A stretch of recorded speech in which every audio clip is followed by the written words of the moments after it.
Welcome back to another episode of Shimrath Plays Caves of Qud. Is it an old man? Is it a giant porcupine man? Is it a giant scorpion man?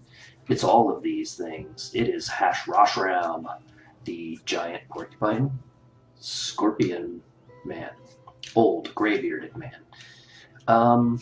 Okay, so now we have a decision to make. We have to go somewhere and do something.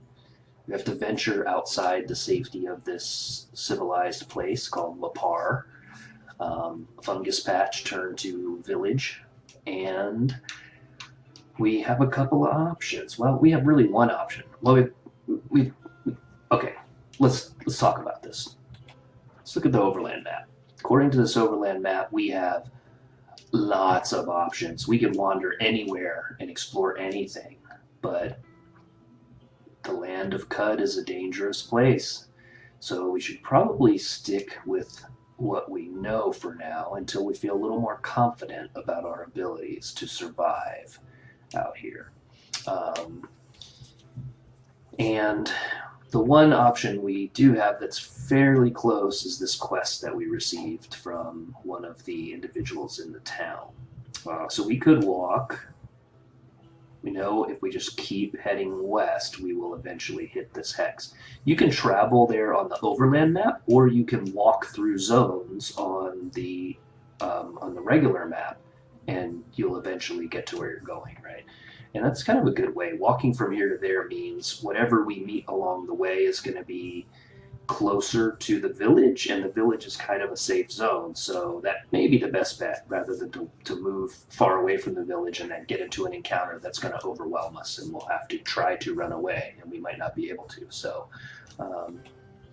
yeah, let's do that. Now we have another option. The other option would be to stick close to the village and just start to explore kind of in an outward kind of spiral away from the village, and maybe find some stairs leading down into the earth. And then close to the village, we have a means to delve deeper into the earth where things get dangerous fairly quickly as well. I think we're probably going to just walk west and try to do that quest. But before we do that, I want to look at a couple of things on the map because I didn't do this before. And it's extremely important to examine things to know what you're looking at. So, I mean, for one thing, if you've never played the game, you wouldn't know what any of these creatures that are around you are. Like, we talked to this individual at one point, the hide-sheathed hermit, but we didn't really read about them. So the patchwork of ash and dirt-caked hides make a gradient of flesh across the hermit's body. His hair has knotted into a rat's nest. He screams in a tongue of his own invention. So, it gives you a little bit more better idea of what you're looking at, what you're dealing with. I also noticed as we were walking around that there are all these patches of liquid on the floor. You may have noticed in the previous episode, when I would walk through water, I would trail water onto the ground behind me. And that's not fresh drinkable water. I think that's probably salty water that I'm walking through. Pools of pure water is extremely rare. But there's also these white pools on the ground. And if we look, we see that it is a pool of molten wax. So essentially somebody or something has dripped wax there. And I think all these are going to be the same. 3 drams of molten wax, 7 drams of molten wax. I feel like maybe this mushroom here is doing it. Yep, it is a waxy, domesticated, brooding azure puff. Azure gills tense and release, tense and release, tense and release, as if drawing breath into the puffer's stem. With each exhalation, it belches a cloud of indigo spores like motes of twilight. They flutter back to the cap and congeal into azure plasma. So I think the fact that it's waxy just means that it also has wax on it. I don't know that it's actually the source of the wax, but I don't know. Here's a leech, and there's a bunch of baboons around, and maybe I don't know where the wax is coming from at all. The other thing, the whole reason I brought up this whole looking at things is I want to look at this guy who's asleep, because maybe this will explain why the heck he is never awake. Okay, this is Tyrager Tagakit, friend to the fungi, and he is lying on a four-poster bed, so he is indeed sleeping right outside at all times of the day. This brawny, mustachioed man wears a white apron stained with the juice of star apples. His sable hair mats against the brown skin of his forehead. From his left forearm hangs a wet rag with which he scrubs the dirt from his hands every few moments when he's not asleep. Talks about his demeanor and what he's wearing, and then tells you that he is lying on a four-poster bed asleep. Doesn't give us any hint as to why he is asleep all the time and never awake. So, I could fire my weapon. I could shoot just in a random direction and hope that the noise is loud enough to wake him up, but like I said previously, I'm kind of afraid to do something like that because it might bring on the ire of all of the townsfolk if I start firing my weapon in the middle of the town. I don't know that that's the case, but I don't think it's worth the risk. So, I guess we're going to take a quick look at our inventory, and I pressed I to get to the inventory screen. Also from this main screen, E will take you to equipment, and then as I've said before, 7 and 9 are the directionals that kind of toggle between the different pages, inventory, equipment. Character sheet, the skills and power list when it's time to spend experience points to buy that stuff. If you have the tinkering skill, you can do that here. Your journal, which you can dig into and kind of read the information that you've chronicled so far. Quests, right? Yeah, so I have to find this pasture and then return to speak to Hakat, and that's what I'm about to do. And then here's reputation. So I don't know if we talked about this. I don't think we talked about this. There are tons of factions in the game. I'll scroll down this list with the arrow keys right now. Frogs, fungi, glowworms, goat folk, succulents, tortoises, urchins, all the way to W, which is worms. And you have a certain reputation with all of them, right? And also, everybody you meet in the game also of importance is going to have reputation. They're either hated or respected or liked by different factions. And so killing them or doing nice things for them will alter your reputation with various factions in the game. And this will determine if I have a very good, like right now I have a 100 reputation with baboons, I think that means if I run across a troop of baboons outside the village that they're not going to pelt me with rocks, right? That I might actually be able to just move through their zone peacefully.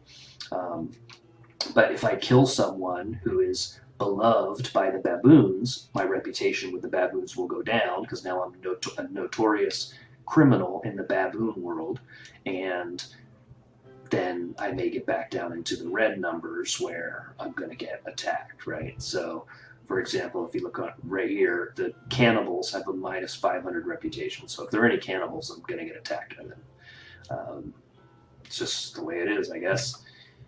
Back to equipment. So yeah, these menus just go around, and so you can cycle through all of them. All right, let's get to it. We are just going to walk to the place we want to go. Oh, the reason I hit inventory in the first place is I want to just be aware of what I have. I have 26 rounds of ammunition. Looks like I've got enough stuff to eat. I got 3 bandages. Hopefully I won't be bleeding too much. And then, oops. I meant to hit that instead. No, I didn't. I meant to hit this instead. Okay. Musket, electrified walking stick, a grenade if we need it. I want to look at the Firefly because I noticed something during the last episode, and that is that I may have still been carrying I'm still carrying a lit torch, which is now burning dim, and so I think I was assuming that my light radius was based on the Firefly when it was actually the torch that I was carrying. The Firefly may not be the greatest light source, and therefore may not have been the best choice to equip, because I don't think I can remove it. I'm not sure. Let's see. Let's look at it for more details. Symbiotic Firefly, a mote of gentle light darts about, plus 400 reputation with insects, emits a light radius of 4.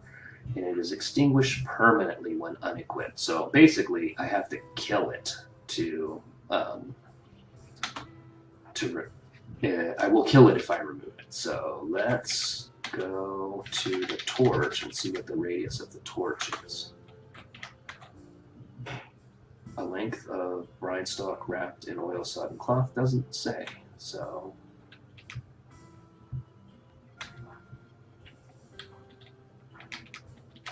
I'm going to go ahead and remove it. So we'll actually, when it gets dark, we'll see what the radius of the firefly is. All right. Say we're going to bid Dim. I think his name was Dim. Yep, Dim, the Dromad merchant, fond farewell, and we're going to wander off into the western reaches, looking for our quest orchard, and hope we don't get killed in the process. Now, we are one. Oh, we may not be able to go this way. This whole thing seems to be blocked off. Okay. We'll go around this structure. Here's an example of what I was talking about being in the water. See? So, I'm in the water. If you look, there's 4 drams of salty water, 2 drams of salty water, or dilute salt. Yeah. So, I guess the water is soaking into the ground and just leaving the salt behind, right? And then, so yeah, when you go in the water, you sort of trail. And I'm sure that's true with other things, acid and lava, although you probably don't want to walk through lava. All right. Okay. Well, this we're gonna go to the map right above, blocked by. Okay. So apparently, maybe we just can't go this way, or there's only a specific way through. Okay. Here we go. All right. I'm gonna take a quick pause here while we get ready to fight. This is maybe not the greatest situation, but we'll see. Okay, the reason I took a quick break there, which I edited out of the video, is because I know I had enabled an option in the game that allows me to zoom, because I thought that might be helpful when a fight starts. So I was essentially looking to try to see how you do that, and there was no explanation, but I started goofing off and figured out that the mouse wheel will now allow me to zoom in. So if I zoom, it's going to make things a little bit bigger. It's also going to kind of center this fight. This is probably not a good idea because, I mean, in this battle, it's probably going to make much of a difference because we're only worried about the creatures that are nearby us. But in normal circumstances, there potentially could be enemies off in the distance somewhere. And if you zoom in to where they're off screen, you might think you're in a safer situation than you actually are. At any rate, I think this will be better to show off the combat mechanics and to show off what it's like to probably get ambushed by Snapjaws and killed on the 2nd or 3rd tile away from the village. So here's what's occurred. Looking through a way into these giant walled structures, which I believe maybe are not so much walls. That's not going to help since I'm zoomed. It's marl.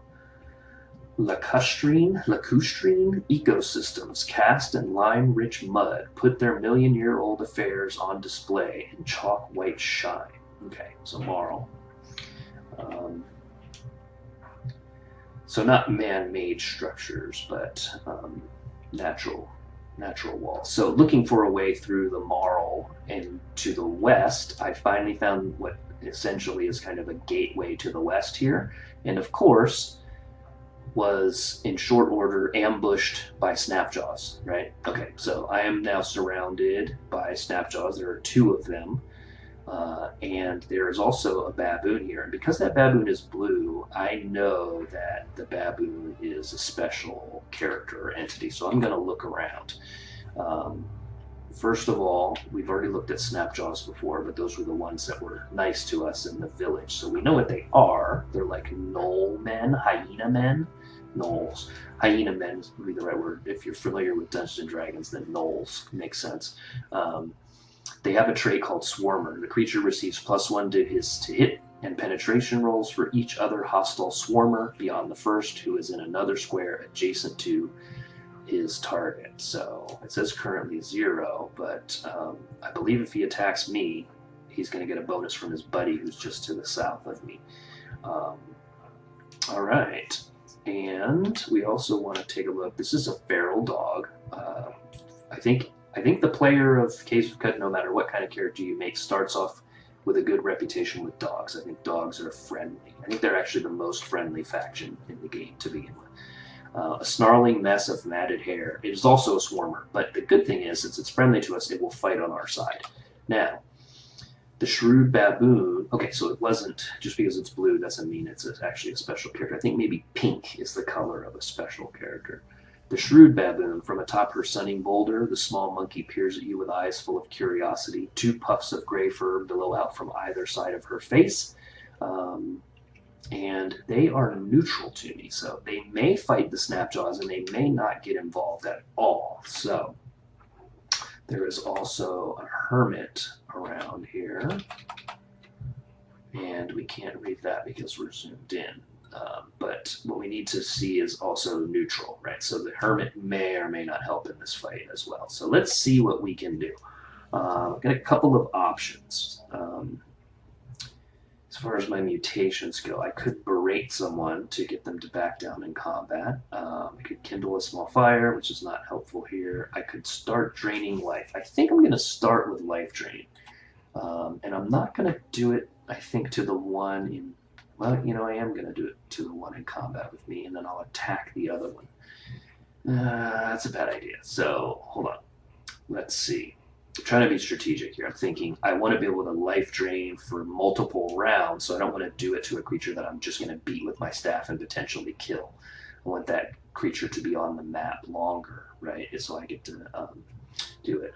As you can see already, I have 296 out of 300 quills, which means that when one of those Snapjaws hit me, or tried to, well, they did hit me because I'm at 15 of 18 hit points. And when they did, I think they took damage from, yep, the Snapjaw Scavenger impales himself on your quills and takes 1 damage, so that's good. All right, let's look at life drain. How do I examine my mutations? I think we go to the character sheet. And go to Siphon Vim, that's right. Okay, this is the actual thing. Okay, mental attack. It doesn't say how far away. Lasts for 20 rounds, drains 1 hit point per round. I guess it's a nearby creature, but it doesn't tell me how far away. So I guess it will tell me when I use it. So I'm going to life drain. Boom. I suppose it is now. Oh, what in the world is going on? Is this because I have things? I'm going to see if maybe the zoom is not affecting my ability. Select a direction. Okay, so it has to be an adjacent creature. Looking at these 2 individuals will tell me this one is fine. This one is perfect.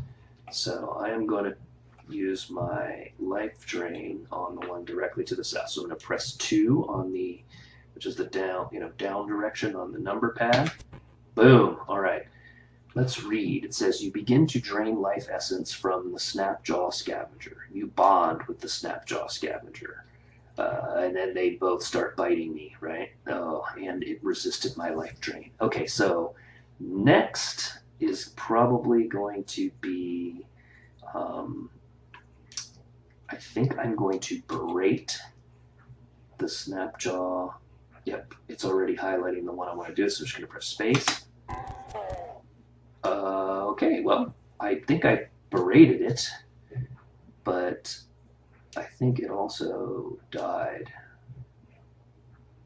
Yeah, going all the way back up to here, your words shamed the Snapjaw Scavenger. So all the effects of berate were applied, and then the baboon hits the feral dog with a small stone. The hermit starts attacking someone, and the... Oh, he tried to hit me. Oh, he did hit me. He did 2 damage, and he took damage from my quills, and he died. And I got 10 experience points. All right, boom. Bada bing. All right, now we are just going to... I'm actually not going to attack the guy that I'm siphoning life from. Instead, I'm going to move here. and then attack the other one. And now, in order to attack the creature, I'm just going to move in the direction of the creature. That means attack with your default weapon. Let's check one thing under equipment.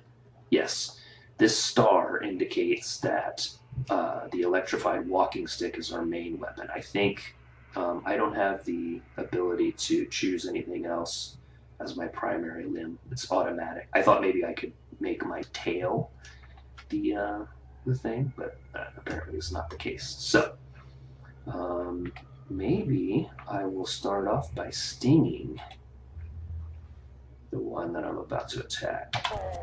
Boom. All right. Well, it's dead. So that's that. Now, again, since I'm trying to siphon, I'm going to move here. Ugh.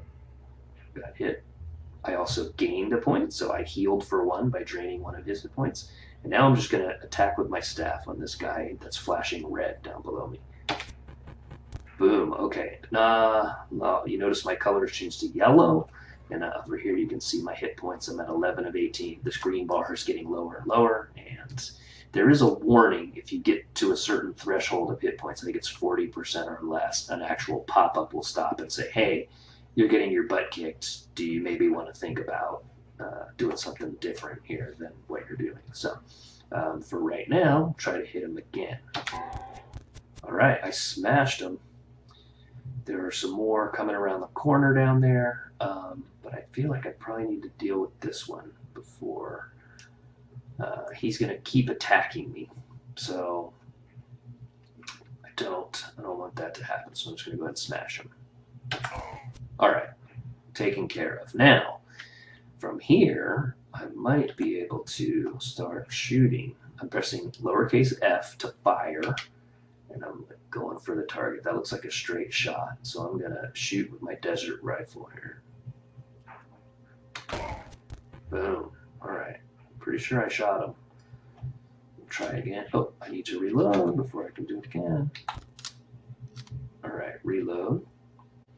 Fire.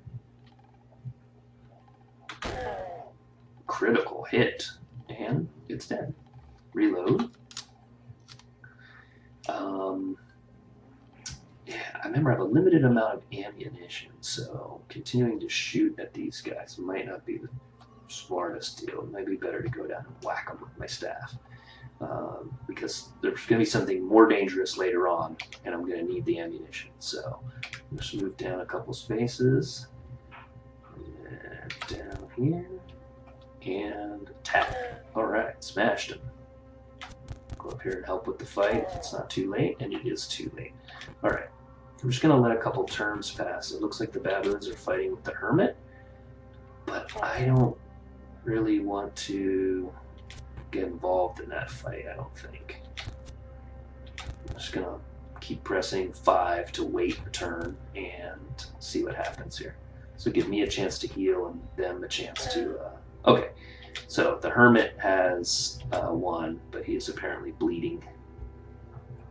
Oh no, maybe that was the battle. Okay, there you go. That was our very first battle, right? Our very first Caves of Qud battle. I'm going to go ahead and unzoom the map. And we're going to go look at the bodies of these creatures. Oh, one thing I might do first is to hit this little icon to rest. I'm at 13 hit points. If I hit that, time passes until I'm back to 18 of 18 hit points, right? Now, there is a Snapjaw corpse here. So I'm going to do lowercase G for get, and then I'm going to start picking some stuff up. I'm going to press, I don't want to carry the corpse, so I'm not going to hit tab to take all. Instead, I'm going to get the staff, and I'm going to get the leather armor, because I can sell that. Here is another Snapjaw corpse. I'm going to get leather armor and a bronze two-handed sword. This is another Snapjaw corpse. Woven tunic, and iron mace.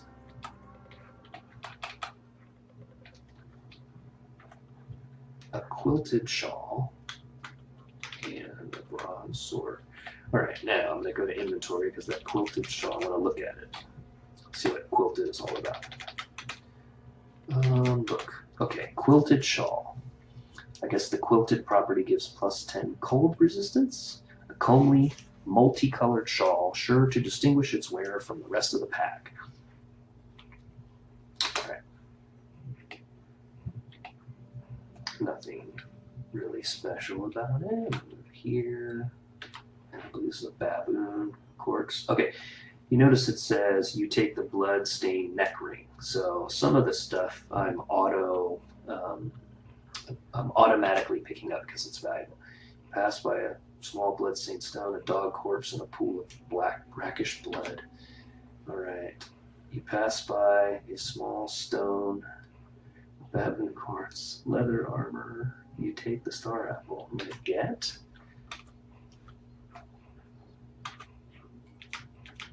Oh, a masterwork bronze longsword. We'll have to look at that. And small stones, I don't think I really need to grab. These are all stones in the ground. So,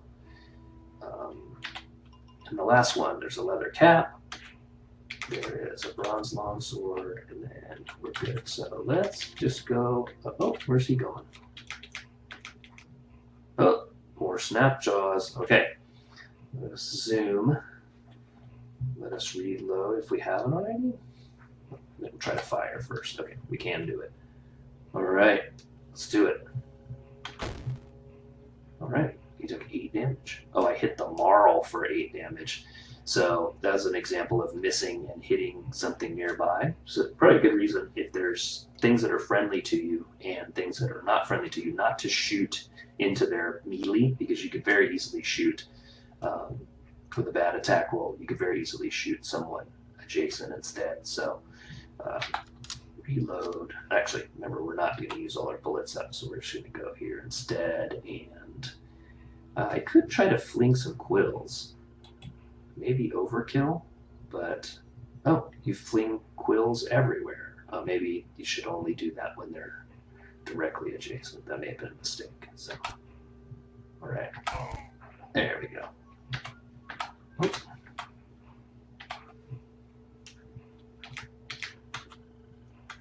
Get this two-handed sword and zoom back out, and then I was gonna go up to the top corner and look at some stuff. Leather cap. I can't wear armor, but I think I can wear this. It provides 1 armor value. So let's equip it. All right, now I'm wearing that hat. And the quilted shawl gives me cold resistance, but it has a -1 dodge value, so I'm not going to wrap myself up in that. And then we want to look at an iron mace and a masterwork bronze longsword. What does that mean exactly? If I look at it, a basic well-worn sword, weapon class long blades, masterwork. This weapon scores critical hits twice as often, so that's cool. And then iron. What does iron have to do with it? What does iron do for it? This mace.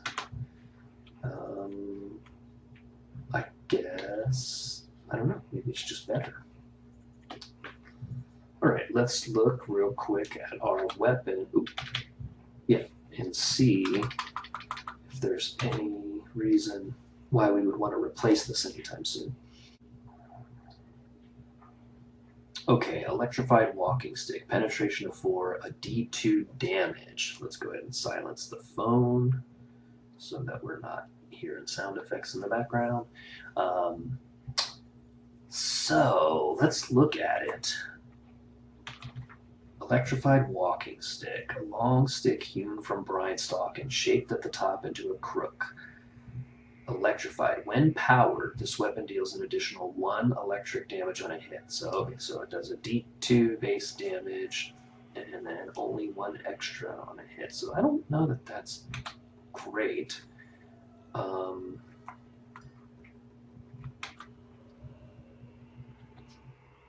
It's possible we might be in. It might be better. So penetration 4 and a D2 plus 1 electrical damage if it hits. Let's look at this Masterwork Longsword, a D4 and a D3. So that's basically the same. And okay, so these are not really better than my staff right now. Obviously, a two-handed sword is a bigger penetration and a bigger thing, and there's really no reason why I can't wield a two-handed sword in combat, but I'm an old man, and I think that seems like a lot of work to me. All right, we're going to call that an episode, and in the next episode, we will continue our push to the west to try to reach our destination. Thanks, everybody, for tuning in, and I'll see you next time.